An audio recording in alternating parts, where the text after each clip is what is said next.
चलिए आज बात करते हैं इतिहास के सबसे चर्चित और कह सकते हैं सबसे विवादास्पद मुकदमों में से एक की, ओजे सिम्पसन केस।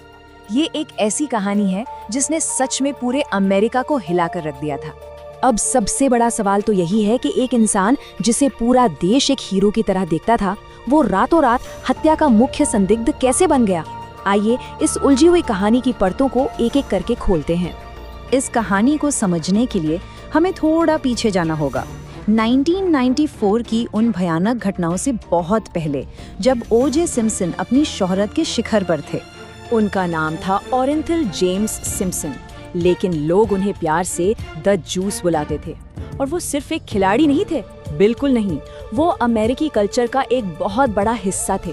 फुटबॉल के मैदान के बेताज बादशाह, फिल्मों के चमकते सितारे और टीवी का एक ऐसा जाना पहचाना चेहरा जो लगभग हर घर में मौजूद था। और फिर जून 1994 में अचानक सब कुछ बदल गया। 12 जून को ओजे की पूर्व पत्नी निकोल ब्राउन सिम्पसन और उनके दोस्त रॉन गोल्डमैन की बेरहमी से हत्या कर दी गई। और जब 5 दिन बाद सिम्पसन को सरेंडर करने के लिए कहा गया, तो उन्होंने कुछ ऐसा किया जिसकी किसी ने कल्पना भी नहीं की थी। आप अंदाजा लगाइए, लगभग 9.5 करोड़ लोग, मतलब देश की एक बहुत बड़ी आबादी, अपनी टीवी स्क्रीन से चिपककर उस सफेद फोर्ड ब्रोंको का पीछा देख रही थी।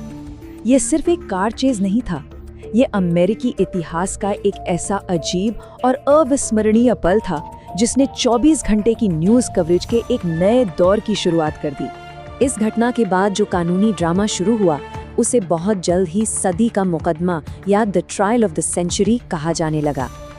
देखिए, ये कोई आम मुकदमा नहीं था।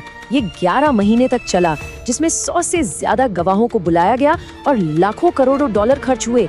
पूरी दुनिया की नजरें इस पर ऐसे टिकी थीं मानो ये कोई रियलिटी शो चल रहा हो। अब कोर्ट में दोनों पक्षों की दलीलें एक दूसरे से बिल्कुल अलग थीं।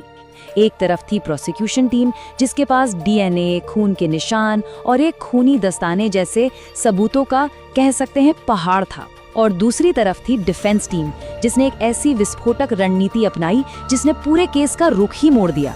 उन्होंने पुलिस पर सबूतों से छेड़खानी करने और नस्लीय भेदभाव का आरोप लगा दिया। अब बात करते हैं उस एक पल की जिसने शायद इस पूरे मुकदमे की दिशा ही बदल दी, और फिर उस चौंकाने वाले फैसले की जो आखिर में आया। मुकदमे के बीच में एक ऐसा क्षण आया जो हमेशा के लिए इतिहास में दर्ज हो गया। एक ऐसा पल जिसने शायद पूरे मुकदमे का नतीजा ही तय कर दिया। प्रोसिक्यूशन ने अपना सबसे बड़ा दांव खेला। उन्होंने ओजे को कोर्ट रूम में ही वो दस्ताना पहनने को कहा जो क्राइम सीन पर मिला था। पूरे देश की सांसें मानो थमसी गईं। सवाल सिर्फ एक था, क्या ये दस्ताना फिट होगा? और दस्ताना फिट नहीं हुआ। ओजे ने उसे पहनने की पूरी कोशिश की, पर वो छोटा पड़ गया।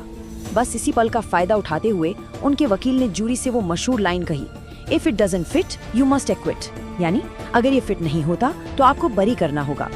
ये एक ऐसी लाइन थी जो सिर्फ कोर्टरूम में नहीं बल्कि पूरे अमेरिका में गूंज उठी। और फिर 3 अक्टूबर 1995 को फैसले का दिन आया। जूरी ने, सोचिए, 4 घंटे से भी कम समय में अपना फैसला सुना दिया। ओजे सिम्पसन को हत्या के सभी आरोपों से निर्दोष पाया गया। इस एक फैसले ने अमेरिका को जैसे बीच से तोड़ दिया। ये सिर्फ एक कानूनी फैसला नहीं था, ये एक सामाजिक भूचाल था जिसने देश को 2 हिस्सों में बांटकर रख दिया। फैसले के बाद तो देश में एक जबरदस्त बहस छिड़ गई। सवाल उठने लगे, क्या सच में न्याय हुआ था? क्या किसी सेलिब्रिटी के लिए कानून अलग होता है? इस केस ने पुलिस सिस्टम में नस्लवाद और डीएनए जैसे सबूतों पर भरोसे जैसे गंभीर मुद्दों को सबके सामने ला खड़ा किया। लेकिन कहानी यहाँ खत्म नहीं हुई, एक और मोड़ बाकी था।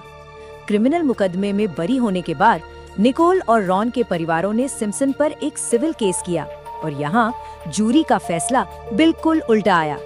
उन्हें मौतों के लिए कानूनी तौर पर जिम्मेदार ठहराया गया, हालांकि दोषी नहीं। सिविल कोर्ट ने ओजे सिम्पसन को पीड़ित परिवारों को हर्जाने के तौर पर $33.5 मिलियन यानी लगभग 3.35 करोड़ डॉलर देने का आदेश दिया। तो चलिए अब देखते हैं कि इस ऐतिहासिक मुकदमे के बाद ओजे सिम्पसन की जिंदगी ने क्या मोड़ लिया और ये केस अपने पीछे क्या विरासत छोड़ गया। बाद के सालों में भी सिम्पसन का कानून से सामना होता रहा। 2007 में उन्हें एक दूसरे मामले में डकैती और अपहरण का दोषी पाया गया। 9 साल जेल में बिताने के बाद उन्हें 2017 में रिहा कर दिया गया और फिर 2024 में उनका निधन हो गया। तो आखिर ये केस इतना अहम क्यों माना जाता है? क्योंकि ये सिर्फ एक हत्या का मुकदमा नहीं था, ये एक कल्चरल फिनोमिनम बन गया।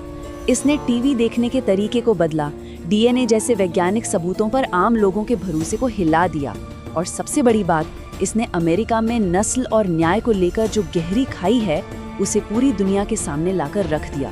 और आखिर में ये केस हमें एक बहुत बड़े सवाल के साथ छोड़ जाता है। नस्ल, शोहरत और न्याय के इस उलझे हुए जाल ने अमेरिकी समाज की कौन सी सच्चाई को उजागर किया?